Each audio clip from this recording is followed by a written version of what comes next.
Indian team उनकी performances बड़े events के अंदर हमेशा बहुत ही आउटस्टैंडिंग रही है। बॉलिंग अटैक को उन्होंने उनको सांस नहीं लेने दिया, the way they were going after the bowler. So what do you think about his batting, how do you rate him as a batsman, जिस तरह आपने आज देखा जितना? देखिए, सबसे पहले तो ब्रिलियंट टू वॉच था।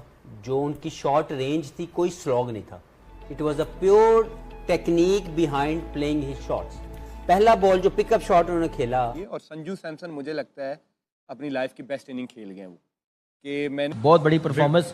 और संजू सैमसन को जितना क्रेडिट दे उतना कम है कि देखिए as a player of course you go to admire someone जो कि इस कैलिबर पे बहुत ज़्यादा फोकस दिया जा रहा था, अभिषेक शर्मा पे, तिलक वर्मा पे, हार्दिक पांड्या पे, but he was the one जिन्होंने शुरू में आते साथ उन्होंने डोमिनेट किया। और ये किस किस्म की ब्रांड अपग्रेड खेल रहे हैं मुझे समझ नहीं आ रही। इतना बड़ा वर्ल्ड कप और इतनी बड़ी टीम के खिलाफ, टीम लाइक हिंदुस्तान जो डिपेंड करती है हेवीली ऑन बैटिंग, ये दुनिया कहती है, मैं बिल्कुल ऐसा नहीं मानता।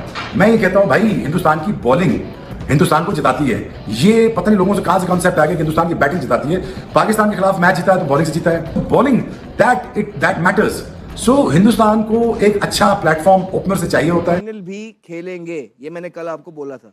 सेमीफाइनल नहीं, और वो फाइनल भी खेलेंगे, और फिर फाइनल की बात हम फाइनल में करेंगे। लेकिन जो संजू ने बैटिंग करी है ना, बहुत सारी चीजें मैं नोट बना रहा था। यार चेज मास्टर हम विराट कोहली को बोलते हैं, और विराट कोहली का कोई मैच ही नहीं है। आज संजू में वो चीज मुझे नजर आई, कैलकुलेट कर रहा था कि किस बॉलर को मैंने किस टाइम पे लूटना है। लूटने का मतलब they are looking really good. ये जस्ट वर्ल्ड कप से नहीं हुआ, ये प्लानिंग साल डेढ़ से हो रही है इनकी। मेन प्लेयर जो छोटी टीमें आती हैं उसमें मेन प्लेयर नहीं थे खेले, ऐसे ही ये प्लानिंग से होता है, तो अन्य कुछ नहीं होता। सबसे पहले तो मेंटली आपने बैटल जो है ना, मेंटली आपने उससे निकलना है। जो टीम इंडिया को आएगी, इंक्लूडेड फाइनल भी, क्योंकि क्रिकेट का कुछ पता नहीं होता, कुछ भी हो सकता है। किसी एक प्लेयर का बल्ला चल गया, किसी एक बॉलर का दिन हो गया तो विकेट्स ले जाएगा। इंक्लूडेड इंडिया फाइनल भी कहीं हार गया, जो कि ज्यादातर 99% लोगों को यह पता है, आइडिया है कि इंडिया ही ये फाइनल जीतेगा। India have done differently while batting.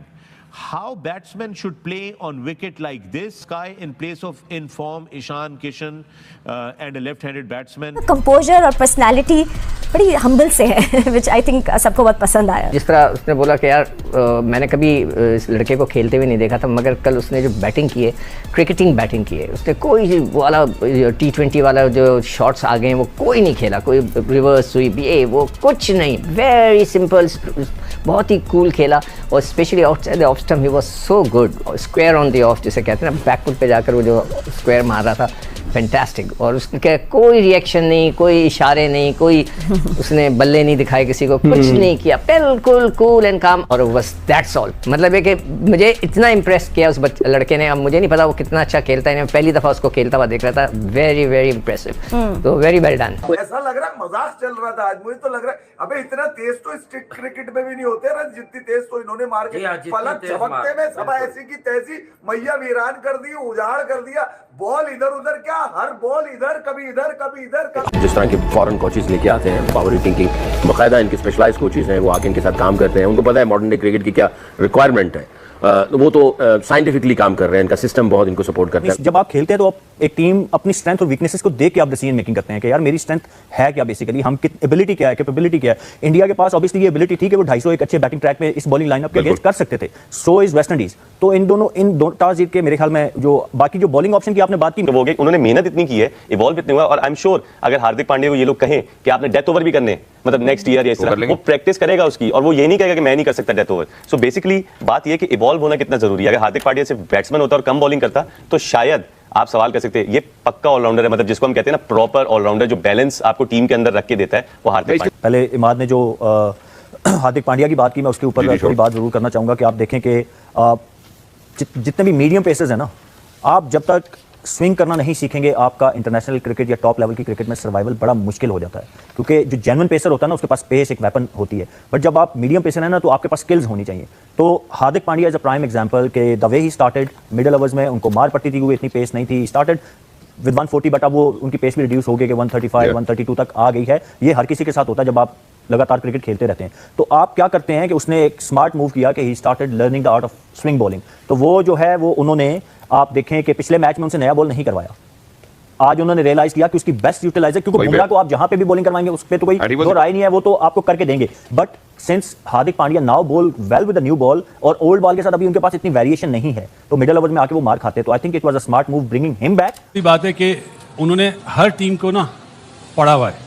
उनकी इंडिया की जो टीम हम बोलते हैं ना बेहतर टीम है, आप देखें जितने भी टूर्नामेंट में मैचेस होंगे पहले बारी लेते रहे, अपनी planning match to match change कर रहे हैं, जिसकी वजह से वो अभी सबसे अच्छी टीम नजर आ रहे हैं। लड़कों के जेन में हो, फिर उसको एग्जीक्यूट करना हो अंदर जाके, ये हमेशा मुश्किल होता है। इसमें आपकी विकेटें गिरती हैं और फिर प्रेशर डेवलप हो जाता है, तो 250 तो दूर की बात, टीमें जो है ना 120-25 पे ही भुगत जाती हैं। लेकिन बड़ी प्रोफेशनल क्रिकेट खेली है भारत के प्लेयर ने और वो स्टाइलिश प्लेयर हैं, but he needs to also understand के जो international cricket demands different sort of resilience, patience, technique. तो आसान नहीं होता चीजों को बड़ी टीमों के खिलाफ और बड़े इवेंट्स के अंदर। और फिर नाम भी उनका चल रहा है, बड़ी फैंस भी हैं उनकी, जो भारत के अंदर बड़ी फैन फॉलोइंग भी है, उनके बारे में कोई बात करता है तो उसको 4 चांद भी लगते हैं। तो ये चीजों का सामना अब उनको करना पड़ेगा। यही सचिन ने किया है, यही विराट ने किया है, यही रोहित ने किया है, यही दूसरों ने किया है। टेरिबल रन फॉर्म के साथ वो आगे चल रहे हैं, लेकिन ये इनिंग बहुत जबरदस्त खेले हैं। इंडिया के लिए बहुत इंपॉर्टेंट होगा कि वो इस फॉर्म को कंटिन्यू करें, और जो ये इनिंग जिस तरह खेले हैं, थोड़ा टाइम लेके जहां का बॉल है वहां पे खेले हैं, तो स्कोर भी आए हैं, रन्स भी आए हैं। He has the potential. कहा जा रही थी वर्ल्ड की बेस्ट टीम कही जा रही थी, वैसे ही उन्होंने आज परफॉर्मेंस दिखाई है। जैसे मैच उन्होंने खेला, जैसे बहुत बड़ी परफॉर्मेंस। और संजू सैमसन को जितना क्रेडिट दे उतना कम है कि स्टार्ट के वर्ल्ड कप में प्लेइंग 11 का हिस्सा नहीं था। बिल्कुल। रिंकू सिंह गया, उसके फादर की डेथ हुई है, मौका मिला, उसके बाद उसने दिखाया कि मैं हूँ संजू, कि मैं हूँ मैच विनर प्लेयर, और वैसी परफॉर्मेंस दिखाई। लैंग्वेज से जब आप एग्रेसिव होते हैं ना, सामने वाला गिर जाता है। अब आप इंडियंस को इनका एटीट्यूड देखें, ये हार भी रहे होंगे, इनका एटीट्यूड डिफरेंट होगा, मार खा रहे होंगे, डिफरेंट होगा, कहीं इनका मर्जी होगी एंजॉय करना होगा, एंजॉय करना है। अब की इतनी बड़ी जब लीग स्टार्ट हुई है, इतने बड़े प्लेयर्स इनके साथ खेले, डग आउट इधर उधर, तो उसके बाद इनको ये किया गया इस तरह कि आपने इनके साथ ऐसा रहना है, ठीक है ना। प्लस इनके साथ अब मिल गया आकाश चोपड़ा भी, तो फिर संजू सैमसन के अगेंस्ट भी उनको बॉलिंग करनी पड़ेगी। इट्स नॉट वेरी इजी कि आते साथ आपको 3 लेफ्ट हैंडर्स मिल जाएंगे। तो ईशान किशन की भी बैटिंग ऑर्डर को चेंज किया, तिलक वर्मा की भी बैटिंग ऑर्डर को चेंज किया। इससे नजर आता है कि जो थिंक टैंक है उनका एक बहुत ज्यादा बिलीफ इनके ऊपर है, और उसका उन्होंने भरपूर जो है वो इजहार भी किया कि उसको पे बैक किया। इन्होंने नॉकआउट मैच जहां पर almost 200 run on the board है, ठीक है बैटिंग कंडीशंस थी, और बहुत ही आउटस्टैंडिंग इनिंग्स को इन्होंने खेला। आई थिंक अलाइन भी थे ये सब, सॉरी ये अलाइन भी थे, सिलेक्शन कमेटी के साथ भी अलाइन थे। ऐसा नहीं है कि एक ही बंदा वो सारा डिसीजन उठा ले। टॉप क्लास गेम अवेयरनेस, बड़ी टीमें ऐसे परफॉर्म करती हैं। बड़ी टीमें जो प्लेयर्स होते हैं ना, वो अपने पे सिंगल हैंडली वो मैच जितवाते हैं, और मैच वो संजू ने जितवा के दिखाया। इंडिया वर्सेस इंग्लैंड के बीच खेले गए आज के मुकाबले में क्या कमाल की बल्लेबाजी किया है संजू सैमसन ने। उसके साथ ईशान किशन की बात किया जाए तो वो भी कमाल कर दिया है। और अगर बात किया शिवम दुबे की, तो वो स्पिन गेंदबाजों को जल्दी आकर जिस तरह से धोए हैं, उसको देखकर पूरा पाकिस्तान जो है इनका तारीफ करे, और खास करके संजू सैमसन का